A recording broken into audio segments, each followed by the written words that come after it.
ایک صحابی حضور اکرم صلی اللہ علیہ وسلم کی بارگاہ میں حاضر ہوتے ہیں، عرض کرتے ہیں یا رسول اللہ صلی اللہ علیہ وآلہ وسلم، زمانہ جاہلیت کے 2 واقعات ہیں، ایک واقعے کے متعلق سوچتا ہوں تو میری ہنسی نہیں رکتی، ایک واقعے کے متعلق سوچتا ہوں تو میرے آنسو نہیں تھمتے۔ حضور اکرم صلی اللہ علیہ وسلم نے ارشاد فرمایا وہ کون سے واقعات ہیں؟ وہ عرض کرتا ہے کہ یا رسول اللہ صلی اللہ علیہ وسلم، زمانہ جاہلیت میں ایک مرتبہ میں ایک سفر پر جا رہا تھا، ایک بت تھا جس کی میں پوجا کرتا تھا، اس کو اپنا معبود سمجھتا تھا، پتھر کا بنایا ہوا بت میں اپنے ساتھ لے کے گیا، لیکن اس کا وزن اتنا زیادہ تھا کہ میں نے سوچا کہ کہیں اپنے ہی معبود کے وزن کے نیچے دب کے مر نہ جاؤں، تو میں نے سوچا کہ میں ایک اور معبود تیار کر لیتا ہوں۔ کہا کہ میں نے آٹے کا ایک معبود بنایا، چونکہ آٹے کا وزن کم ہوتا ہے، کہا میں نے آٹے کا ایک معبود بنایا، ایک بت بنایا، باطل معبود بنایا کہ میں اس کو ساتھ لے جاؤں گا اور اس کی پوجا کرتا رہوں گا۔ کہا میں اس کو اپنے ساتھ لے کر گیا، رستے میں اس کی پوجا کرتا، اس کی عبادت کرتا علیہ باللہ۔ کہا لیکن ایک وقت آیا کہ زیادہ راہ جو میرے پاس کھانے کا سارا سامان تھا وہ ختم ہو گیا۔ کچھ وقت کے لیے تو میں نے بہت برداشت کیا، پھر میں نے اسی آٹے پر پانی ڈالا، اسی کو گوندھا، گوندھنے کے بعد پھر میں نے روٹی تیار کی، تو میں نے کہا ہے میرے خدا اگر آج کام نہیں آئے گا تو پتہ نہیں پھر کب کام آئے گا، میں نے اسی کو کھا لیا۔ کہا یا رسول اللہ صلی اللہ علیہ وسلم، جب میں اپنے اس باطل معبود کے متعلق سوچتا ہوں تو میری ہنسی نہیں رکتی، اور ایک ایسا واقعہ ہے، ایک ایسا دردناک واقعہ ہے جب اس کے متعلق سوچتا ہوں تو میرے آنسو نہیں تھمتے۔ میرے آقا صلی اللہ علیہ وسلم نے ارشاد فرمایا وہ کیا واقعہ ہے؟ کہا یا رسول اللہ صلی اللہ علیہ وسلم، ایک وقت ایسا تھا کہ میں اپنے گھر سے سفر کے لیے روانہ ہوا۔ جب میں سفر کے لیے روانہ ہوا تو میری زوجہ حاملہ تھی، میری زوجہ امید سے تھی۔ ایک عرصے کے لیے میں اپنے گھر سے باہر رہا اور میں نے ایک مدت گھر سے باہر گزاری۔ جب واپس آیا تو گھر میں جب پہنچا تو میں نے دیکھا ایک ننھی سی بچی میرے گھر کے صحن میں کھیل رہی ہے۔ جب اس بچی کو کھیلتے ہوئے دیکھا، میں نے زوجہ سے پوچھا یہ بچی کہاں سے آئی ہے؟ تو اس نے کہا ڈر کی وجہ سے، خوف کی وجہ سے، وہ جانتی تھی کہ یہ عرب کا معاشرہ ہے اور یہ وہ لوگ ہیں جو اپنی بیٹیوں کو زندہ دفن کر دیا کرتے ہیں۔ اس نے کہا کہ یہ آپ کی بیٹی ہے۔ اس نے کہا مجھے بہت غصہ آیا، لیکن وہ بیٹی بھاگتی ہوئی صحن میں میرے پاس آئی اور یا اباتا کہہ کے مجھے پکارا، ہے میرے پیارے والد کہہ کے پکارا اور مجھے سینے سے لگا لیا۔ کہا اس وقت تو مجھے بہت پیار آیا، بہت محبت میرے دل میں پیدا ہوئی اور میں نے بیٹی کو زندہ دفن کرنے کا ارادہ ترک کر دیا کہ میں اب اسے زندہ دفن نہیں کروں گا۔ لیکن وقت گزرتا گیا، میرا لگاؤ اور میرا پیار میری بیٹی سے رفتہ رفتہ بڑھتا چلا گیا، میری محبت، میری چاہت، میری رغبت میری بیٹی سے رفتہ رفتہ بڑھتی چلی گئی۔ کہا کہ ایک وقت ایسا بھی آیا کہ وہ بلوغت کی عمر کے بہت قریب پہنچ چکی تھی۔ کہا لیکن اس وقت معاشرے کے بڑے بڑے عرب لوگ، ان کا دبدبہ اتنا تھا، وہ سویلائزیشن ہی ایسی تھی۔ ایک وقت ایسا آیا کہ میرا ظلم اپنی انتہا تک پہنچ گیا اور میں نے فیصلہ کیا وہ میری چہیتی بیٹی، وہ لاڈلی بیٹی جو بڑے پیار سے مجھے والد صاحب کہہ کے پکارا کرتی تھی، میں نے اپنی زوجہ کو کہا کہ اس کو فوراً تیار کر لے، اس کو نئے کپڑے پہنا، اس کی کنگھی کر اور اسے نہلا کر تیار کر کے اسے بتا کہ میں اسے فلاں رشتہ دار اور فلاں قبیلے میں ان کی شادی ہے، اس شادی پر اس کی سہیلیاں اس سے ملیں گی اور وہاں لے جا رہا ہوں۔ جب اس نے کہا کہ میں نے اپنی زوجہ کو بتایا، کیونکہ زوجہ جانتی تھی کہ عرب معاشرے میں کس قدر ظلم کیا جاتا ہے، وہ اس کی کنگھی کر رہی تھی، اس کے بال سنوار رہی تھی، لیکن میری زوجہ کی آنکھوں سے اشکوں کی برسات جاری ہو گئی، بہت رو رہی تھی میری زوجہ۔ اور بچی نے بڑے پیار سے پوچھا ہے میری والدہ، ہے میری ماں، آپ کیوں رو رہی ہیں؟ اس والدہ نے بتایا نہیں، کیونکہ وہ والدہ جانتی تھی اگر بتا دیتی تو والد والدہ کو بھی قتل کر دیتا، معاشرہ ایسا تھا۔ میری زوجہ نے میری بیٹی کو تیار کیا، تیار کر کے جب وہ دروازے پر آئی تو میری زوجہ نے ایک جملہ کہا، اس نے کہا یا رجل لا تضيع الامانہ، یا رجل لا تضيع الامانہ، اور اس نے ڈرتے ہوئے کہا ہے مرد اللہ کی امانت کو ضائع نہ کرنا، ہے انسان یہ اللہ کی امانت ہے، اسے ضائع نہ کرنا، اسے برباد نہ کرنا۔ اس نے کہا روتے ہوئے، میری زوجہ نے جب یہ جملہ کہا تو میری ننھی بچی بھی یہ جملہ سن رہی تھی، وہ بھی ان باتوں کو سن رہی تھی۔ کہا میں نے بچی کی انگلی پکڑ کر میں بچی کو اپنے ساتھ لے گیا، ایک صحرا میں لے گیا، بچی پوچھ رہی ہے۔ اب یہ 3 احادیث، 3 مختلف روایات کا نچوڑ آپ کی بارگاہ میں پیش کر رہا ہوں۔ وہ کہتے ہیں میری بچی بار بار پوچھتی ہے میرے والد صاحب جس قبیلے میں آپ مجھے لے جانے والے تھے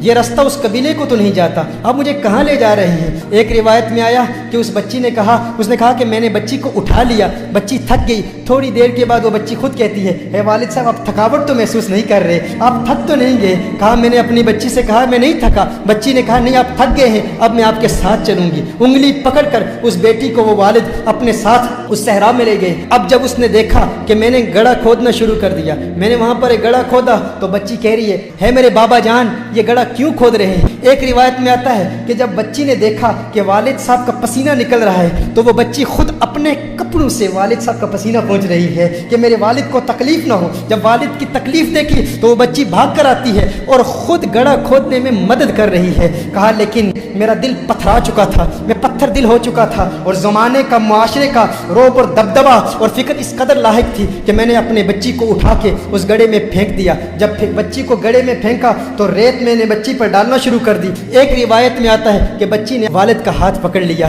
کہا ہے میرے والد کیا آج تو مجھ پر وہی ظلم کرے گا جو عرب لوگ اپنی بچیوں پر کرتے ہیں؟ کیا آج وہی ظلم کرے گا؟ میری ایک التجا ہے، میری ایک تمنا ہے میرے والد صاحب، ایک آرزو ہے، آج تو مجھے مار رہا ہے لیکن میری ایک خواہش ہے، میری والدہ کو نہ بتانا کہ تو نے مجھے قتل کیا تھا، کہنا کہ اسی قبیلے کے لوگوں میں اپنی بیٹی کو چھوڑ آیا۔ ایک وقت ایسا بھی آیا کہ میری داڑھی پر اس ریت کا غبار میری داڑھی پر تھا، بچی اپنے ہاتھوں سے اپنے والد کی داڑھی بھی صاف کر رہی تھی، اس کو اپنے والد کی داڑھی پر جو غبار تھا وہ اچھا نہیں لگتا تھا۔ کہا لیکن میرا ظلم اپنی انتہا تک پہنچ چکا تھا، اور آخری جملہ اس بچی نے کہا ہے میرے والد آپ کو یاد ہے جب میں گھر سے باہر نکلی تھی تو ماں نے کیا کہا تھا؟ یا رجل لا تضیع الامانہ، اللہ کی امانت کو ضائع نہ کرنا۔ اس کی ننھی آواز ختم ہوتی چلی گئی اور وہ بچی وہیں مر گئی۔ میں نے بچی کو دفن کر دیا۔ یا رسول اللہ صلی اللہ علیہ وسلم، آقا جب میں وہ جہالت کے زمانے کا واقعہ یاد کرتا ہوں تو میرے آنسو نہیں تھمتے۔ حضور اکرم صلی اللہ علیہ وسلم کو دیکھا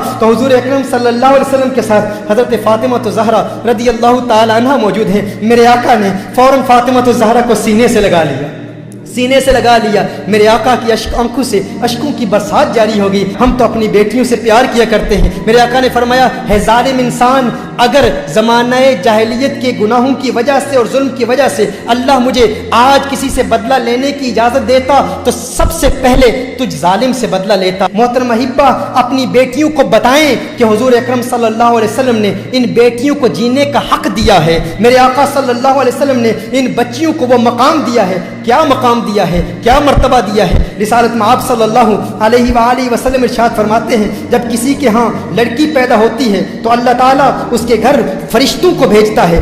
آج آپ دیکھیں آپ کے گھر بیٹی پیدا ہو جاتی ہے، آپ پریشان ہو جاتے ہیں، دو بیٹیاں پیدا ہو جاتی ہیں، آپ پریشان ہو جاتے ہیں کیونکہ بیٹوں پر ہم فخر کرتے ہیں۔ میرے آقا صلی اللہ علیہ وآلہ وسلم ارشاد فرماتے ہیں جب اللہ تعالیٰ کسی کو بیٹی عطا کرتا ہے، لڑکی عطا کرتا ہے تو اس کے گھر فرشتوں کو بھیجتا ہے۔ فرشتے آ کر کہتے ہیں ہے گھر والو تم پر سلامتی ہو، پھر فرشتے اپنے پر بچھا دیتے ہیں، اپنے پروں کے سائے میں اس بچی کو لے لیتے ہیں اور اپنے ہاتھ اس بچی کے سر پر پھیرتے ہیں، اور پھر فرشتے کہتے ہیں کہ یہ ناتواں کمزور جان ہے، جو اس ناتواں کمزور کی پرورش کرے گا قیامت تک اللہ کی مدد اس کے شامل حال رہے گی۔ میرے آقا صلی اللہ علیہ وسلم نے ارشاد فرمایا بیٹیوں کو برا مت کہا کرو، تم دیکھتے نہیں میں محمد عربی بھی بیٹیوں والا ہوں، تم دیکھتے نہیں میں بھی بیٹیوں والا ہوں۔ بے شک بیٹیاں تو بہت محبت کرنے والی، غم گسار اور بہت زیادہ مہربانی کرنے والی ہوتی ہیں۔ ایک حدیث میں میرے آقا صلی اللہ علیہ وسلم نے ارشاد فرمایا جس شخص پر بیٹیوں کی پرورش کا بار پڑ جائے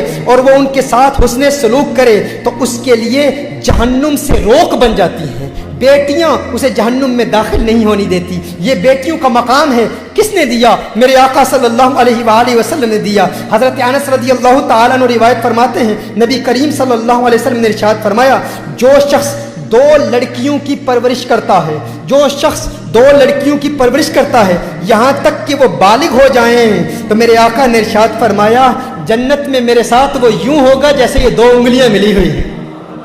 اگر جنت میں آقا کی صحبت، آقا کی خدمت میں رہنا چاہتے ہو، آقا کے قریب رہنا چاہتے ہو تو بیٹیوں کی پرورش کرو۔